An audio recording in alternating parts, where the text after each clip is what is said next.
Hamonado ang pangkalahatang tawag natin sa mga masasarap na pagkain na sinangkapan ng pinya. Kadalasang ginagamit dito ay ang mga matatabang hiwa ng karne, gaya ng karne ng baboy, manok at baka. Kaya ngayon ay tara nang lutuin ng chicken hamonado sa version ko.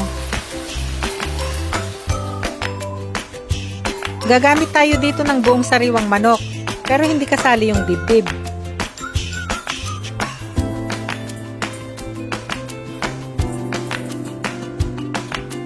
Para malinis ang mabuti ay kaskasan ito ng asin.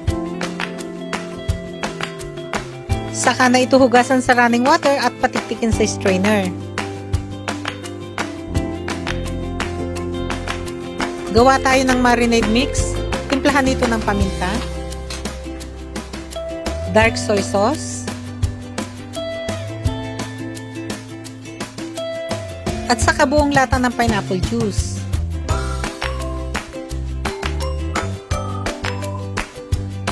Ilamas sa rekado at paghaluin itong mabuti.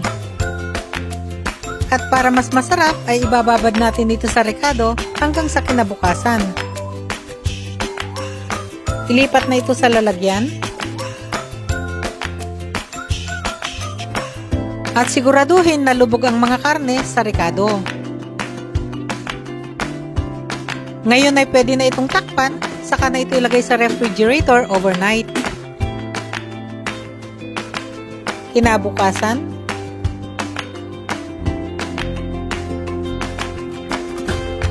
ihihiwalay ko ang laman sa sabaw para mas maganda ang pagkakasangkotsa nito mamaya.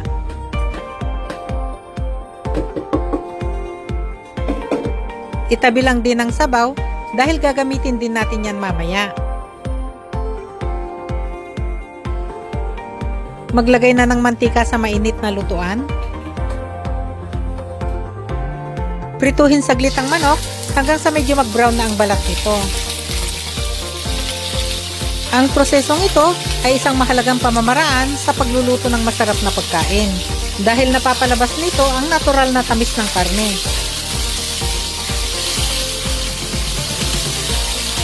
Ang nasisig na mantika galing sa balat at taba ng manok ay talaga namang siyang magbibigay sarap at linamnam sa putahin ito.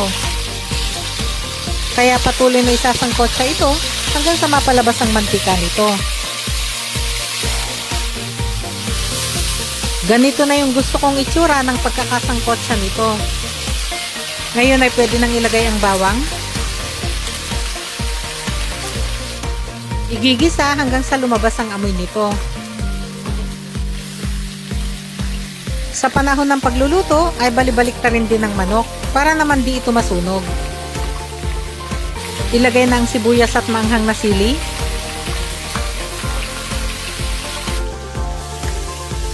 Patuloy pa itong igigisa hanggang sa tuluyan ng malanta ang mga rekado.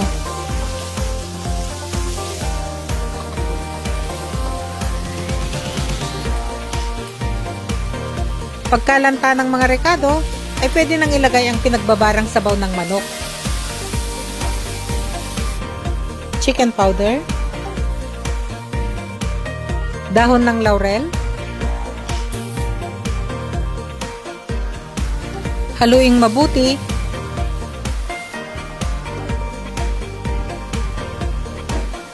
takpan, saka na ito hayaang kumulo. At pagkakulo, ay i-adjust ng apoy sa pinakamahinang setting nito. Saka pa ito hayaang kumulo ng 20 minutos. Matapos ang 20 minutos, haluin para hindi ito masunog. Tikman para maihusto ang lasa. Maglagay ng banana ketchup.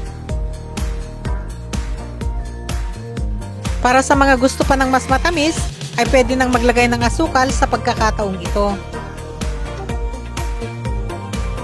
Ngayon ay i-adjust ng apoy sa medium setting.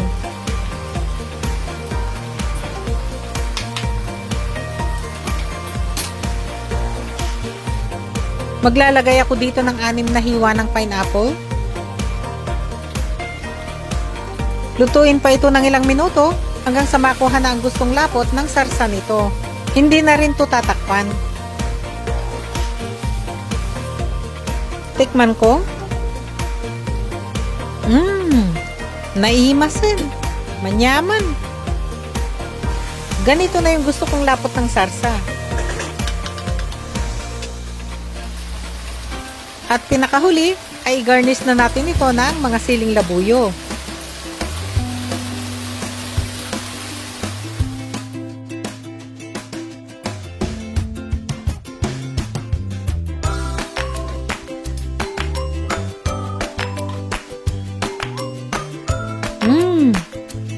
Grabe. Ang sarap.